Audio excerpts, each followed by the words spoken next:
Bismillahirrahmanirrahim. Alhamdulillahirabbil alamin.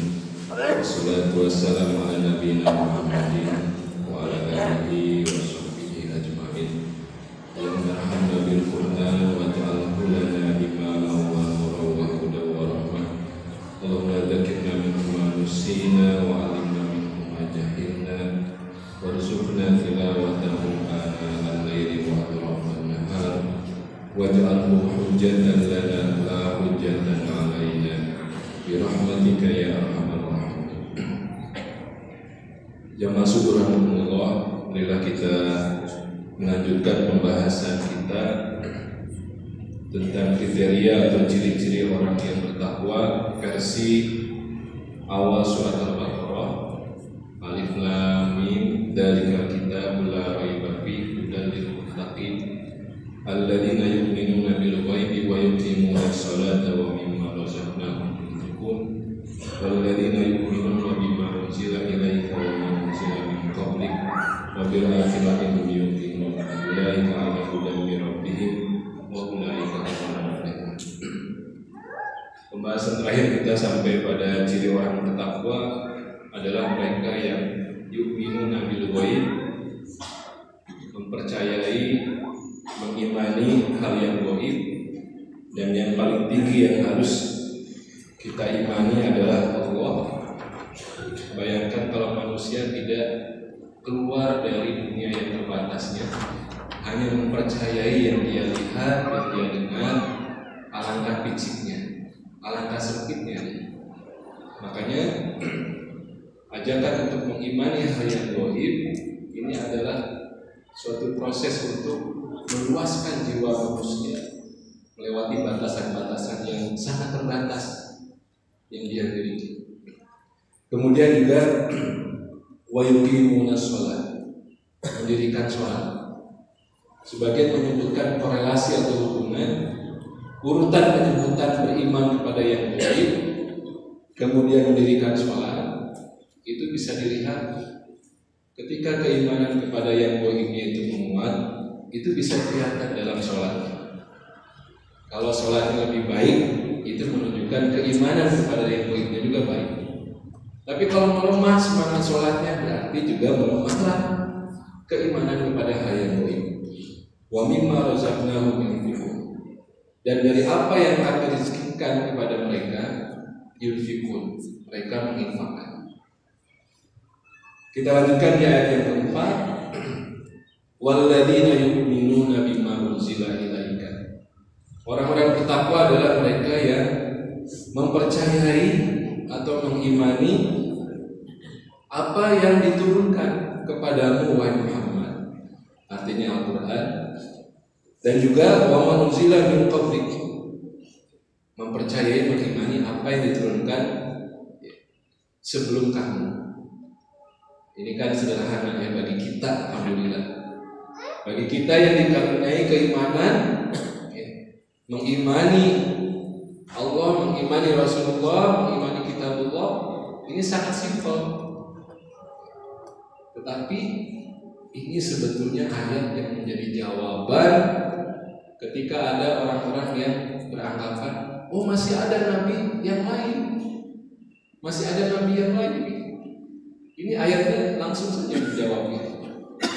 Ayatnya kan beriman kepada apa yang diturunkan kepadamu dan yang sebelum kamu. Tidak ada sesudah kamu. Saudara, jadi gampang membantah orang-orang yang mengaku ada nabi yang lain setelah Nabi Muhammad Sallallahu Alaihi Wasallam. Ini ayatnya.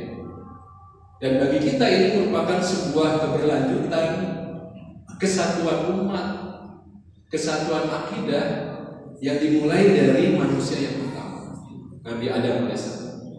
Semuanya mengajak beriman kepada Allah, beriman kepada hari akhir, beriman kepada Nabi, beriman kepada kitab-kitab yang menjadi pedoman.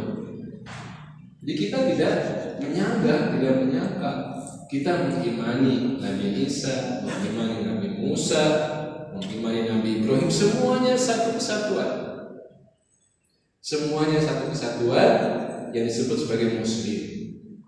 Muslim itu artinya berserah diri, menyerahkan dirinya untuk diatur oleh aturan Allah, mengikuti contoh utusan Allah. Itu muslim. Nah, jemaah rahimahumullah. Kemudian wabil akhirati hum yuqinun. Wabil akhirati, dan terhadap hari akhir hum, mereka yuqinun, yakin. Ini redaksinya agak dibolak-balik. Kalau normalnya kan kalimatnya wa yuqinuna bil akhirati, wa yuqinuna, mereka meyakini bil akhirati, hari akhir. Tapi kenapa? Ini hebatnya bahasa Quran. Kalau kita kan bahasa Indonesia harus SPOK, subjek, predikat, objek, keterangan, harus begitu supaya enak. Tapi dalam Quran tidak begitu. Ketika membutuhkan untuk menguatkan, menegaskan, memberikan perhatian lebih, maka itu disebutkan di awal. Wabil akhirati hum yuqin. Berarti mereka itu benar-benar sangat yakin pisan, kalau boleh ditambahin begitu menekan. Benar-benar sangat yakin pisan terhadap akhirat. Kita mendengar tadi yu'minun, beriman. Akhir ayat keempat ini yuqinun, meyakini. Apa bedanya? Yakin bukan? Kalau beriman itu dia mempercayai, percaya. Kalau yuqinun, meyakini. Contoh begini, bapak-bapak percaya nggak kalau kita nggak pakai seat belt di bebas itu akan kena tilang elektronik? Percaya tidak? Masih nggak ulang antara percaya dan tidak ya. Negara penuh HTA misalnya gitu ya. Ya. Tapi bagi saya sudah yakin. Kenapa kira-kira saya yakin? Pernah kena tilang elektronik. Nggak sengaja pulang dari Batu Nunggal, ya, kemudian kena lampu merah buah batu. Saya sebelah supir, karena capek saya nggak pakai seatbelt. Padahal mobil saya itu Kijang tahun 95. Yang tahun itu nggak ada seatbelt. Mau ngebut gimana? Kecepatan 60 sudah kelompok-kelompok. Jadi nggak ada seatbelt tahun itu. Belakangan baru ditambah seatbelt. Saya kena. Berapa hari kemudian datang surat cinta, tilang elektronik. Karena sudah mengalami, sekarang saya selalu pakai seatbelt. Begitu masuk bebas langsung pakai aja seatbelt. Bisa dipahami beda percaya dengan yakin. Jadi yakin itu adalah mengetahui dengan pasti, sampai melihat dengan kepala sendiri, sampai dia mengalami sendiri. Itu yakin. Masalahnya, bagaimana kita bisa meyakini hari akhir, semua episode setelah kita mati, ada alam kubur, ada alam barzakh, ada hari kebangkitan, hari kiamat kubra, kemudian nanti ada persimpangan surga dan neraka. Bagaimana bisa kita yakin? Apakah kita harus melihat dulu langsung azab kubur bagaimana? Gak mungkin kalau belum mati. Ini hebatnya Quran. Al-Quran berisi tentang kabar masa depan yang benar. Pertanyaannya, apa bukti kebenarannya? Kan begitu. Apa bukti kebenarannya? Informasi tentang hari akhirat dari Quran. Yauma yafirul mar'u min akhihi wa ummihi wa abihi wa sahibatihi wa banihi. Bagaimana hari kiamat itu semuanya memikirkan dirinya sendiri. Gak ada orang memikirkan pasangannya, memikirkan anaknya, memikirkan orang tuanya. Enggak. Itu kan kabar dari ayat Quran, hari kiamat. Nah ternyata Al-Quran sudah memberikan experience, pengalaman dan bukti nyata benarnya berita masa depan dari Quran. Pertama, di surat Ar-Rum, surat ke-30. Alif lam mim. Nah, jadi Bapak Ibu jamaah rahmatullah, alif lam itu bukan dari kitab La Raiba Fi saja. Alif lam mim gulibatir rum fi adnal ardi wa hum min ba'di ghalabihim sayaghlibun fi bid'i sinin. Jadi kata Allah, bangsa Romawi itu sudah diporak-pondakan, sudah dikalahkan oleh bangsa Persia. Ya, itu dikabarkan oleh Quran. Saat Quran turun, kejadiannya begitu. Romawi kalah. Hanya menyisakan satu kota saja, Konstantinopel, ibu kota dari Romawi. Hanya itu aja yang tersisa. Semuanya sudah direbut oleh Persia. Tapi Al-Quran mengabarkan min ba'di ghalabihim sayaghlibun. Setelah mereka dikalahkan itu akan berbalik menang bangsa Romawi. Fi bid'i sinin, dalam rentang waktu beberapa tahun ke depan. Wah, ini manusia yang terbatas tadi, ya. Kenapa harus beriman pada yang gaib? Ini contohnya.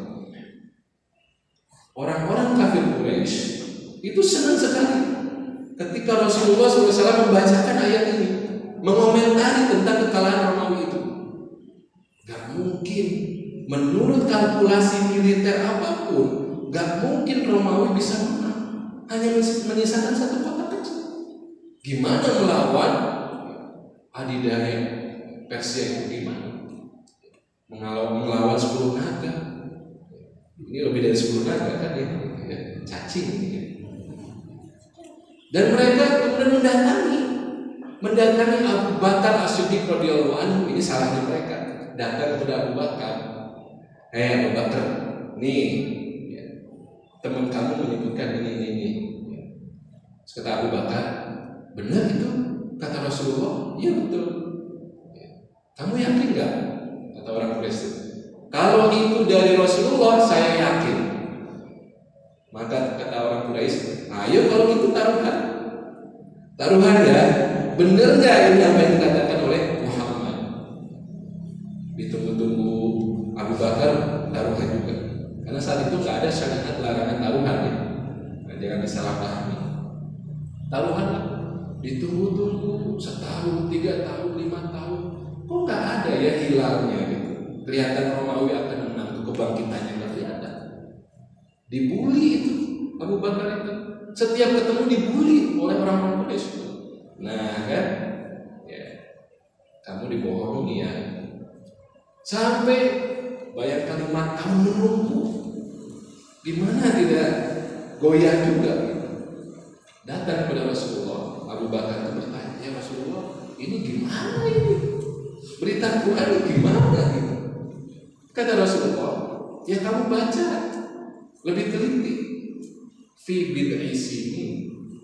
Apa arti fi bid'i sinin? Beberapa tahun ke depan. Apa arti bid'i? Maksimal 9 ya Rasulullah. Iya, ini kan baru 5 tahun. Wah, semangat lagi Abu Bakar. Ketemu dia, lebih pede lagi. Ternyata gak nyampe 9 tahun, bener Romawi berhasil mengalahkan Persia. Sudah kok. Itu kabar masa depan dari Quran di zaman itu. Karena gak ada teknologi ya. Kalau sekarang kan gampang. Marajal bahraini al-naqiyan bainahuma barzakhul la yabghiyan. Itu ada ayat yang kemarin dijelaskan. Bagaimana ada 2 lautan, itu 2 air lautan yang tidak bertemu. Itu di surat Ar-Rahman. Bagaimana itu kabar yang harus dibuktikan dengan ilmu pengetahuan. Yang kedua, contoh bukti nyata kebenaran Al-Quran. Kita sering dengar ayatnya, juga mungkin sering baca dalam sholat. Tabbat yada Abi Lahab wa tabb. Bacanya harus begitu ya Pak. Wa tabb. Karena ada tasydid, berhenti di huruf ba, ke tasydid, berhenti qalqalah kubro pisan. Wa tabb, harus begitu. Ini kan ayat surat yang menceritakan tentang kebinasaan ya. Siapa? Abu Lahab. Kebinasaan Abu Lahab. Tapi saat itu masih hidup Abu Lahab. Bayangkan masih hidup, ada surat Quran yang turun khusus ceritanya tentang dia. Padahal dia tidak beriman. Kalau gampangnya ya, kalau mau membuktikan bahwa Muhammad itu bukan Rasulullah SAW, tinggal dia beriman saja. Maka surat Al-Ahzab itu nggak berlaku. Betul apa betul? Dia beriman, kan salah. Tabbat yada Abi Lahab wa tab. Salah kan? Saya beriman. Itu berarti ayat Quran bohong. Sudah habis itu. Kebenaran Quran, kebenaran Nabi Muhammad SAW. Tapi kenyataannya kan tidak. Sampai akhir hayatnya benar apa yang dikabarkan oleh surat Al-Ahzab. Dalam kematian yang sangat merugikan, sangat menyakitkan, sakit luar biasa, baunya busuk, gak keturunan, melebihi bau COVID mungkin ya. Orang harus menjauhnya sejauh-jauhnya. Digali liang kuburnya, orang gak mau mengangkatnya. Jadi didorong, disodok-sodok itu pakai kayu yang panjang itu. Itu tabbat yada Abi Lahab wa tab. Dan itu bukti nyata kebenaran Al-Quran yang mengabarkan tentang kabar masa depan. Jadi kita nggak usah bersimulasi. Benar nggak sih ada azab kubur? Benar nggak sih ada pertanyaan mungkar nakir gitu? Benar nggak sih nanti saat kita dikubur itu didatangi oleh amal baik kita yang berwujud manusia yang terbaik dan paling wangi? Itu nggak usah. Cukup kita yakin dengan Quran, selesai, selamat kita. Di dalam surat As-Sajdah, ini ada ungkapan yang lain yang menjadi pelajaran buat kita. As-Sajdah ayat 12. Nanti saya takut ditagih ayat berapa tadi itu. Surat ke-32 ayat 12. Walau tara idil mujrimuna nakisu ru'usahum inda rabbihim Rabbana absorna wa sami'na farji'na na'mal sholihan inna muqinun. Ini cerita orang-orang yang akan disiksa di dalam neraka. Dia sudah menyaksikan. Ini sudah di akhirat ya. Ketika kalian menyaksikan orang-orang mujrim yang banyak dosa menundukkan kepalanya, nakisu ru'usihim inda rabbihim, tunduk itu.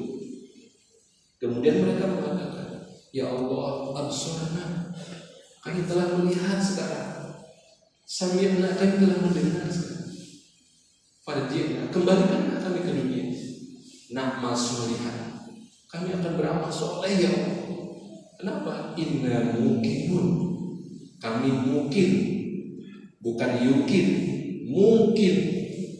Kalau mu itu sudah menjadi isim, jadi kata benda. Kalau yukinun itu masih kata kerja. Tapi kalau mungkin itu sudah betul-betul permanen keyakinannya. Karena kami sudah lihat, kami sudah dengar. Ini mungkin. Jangan sampai kita menunggu situasi seperti itu. Nauzubillah semua. Itulah yukin. Maka PR kita jamaah Allah, bagaimana keyakinan kita terhadap hari akhir itu melebihi keimanan. Yakin seperti kelihatan gitu surga bagaimana kenikmatannya, neraka bagaimana adabnya yang harus membuat kita takut. Itu PR kita. Wa fil akhirati hum yuqinun. Ulaika ala hudam min rabbihim wa ulaika humul muflihun. Mereka lah orang-orang yang ala hudan, di atas petunjuk Rabb mereka, wa ulaika humul muflihun. Dan mereka lah orang-orang yang muflih. Muflih itu beruntung. Faiz itu juga beruntung. Muflih itu menang, faiz itu juga menang. Apa bedanya? Kalau muflih, jamaah Allah, ini ilustrasi seorang petani. Falah itu petani. Muflih ini orang yang sukses beruntung dalam pertanian. Artinya, ulaika humul muflihun. Ini keberuntungan yang bukan tiba-tiba, kesuksesan yang memang sudah dirintis sekian lama. Dia memilih bibit yang baik, itu kan seorang petani, membalikkan tanahnya dulu supaya unsur-unsur harapnya juga terbaharui, kemudian nanti menjaga, ngasih pupuk setiap hari, menjaga airnya. Terus itu sampai nanti panen. Itulah mulia. Jadi ternyata untuk sampai sukses versi Quran yang mutakin itu memang butuh kerja keras. Kita datang sholat berjamaah subuh saja itu kan melawan hal yang goib ya sebetulnya. Hal yang goib juga yang kita lawan. Ya, rasa ngantuk itu goib sebetulnya. Ya, berat mata ya susah dibuka itu goib. Ya, perjuangan kita luar biasa. Namun insya Allah dengan keyakinan kita yang begitu kuat, dengan pastinya kita terhadap hari akhir, inilah sebetulnya sumber energi kita, kekuatan kita. Jadi sedekah ya, ketika Rasulullah menyebutkan orang yang cerdas itu orang yang banyak zikrul maut. Karena dengan mengingat ya, life after life, kehidupan setelah ini, dia ngebayangin gitu. Bagaimana ya nanti saat di alam kubur, kalau amal saya sedikit, amal soleh, wah ngeri ya, ditemani manusia yang paling busuk, dihimpit kuburannya, ngeri. Jadi semangat, bukan kebalikannya ya, mengingat kematian kemudian jadi mager, bukan, justru harus semangat. Nah, inilah jalan Allah yang bisa kita bahas pada pertemuan kali ini.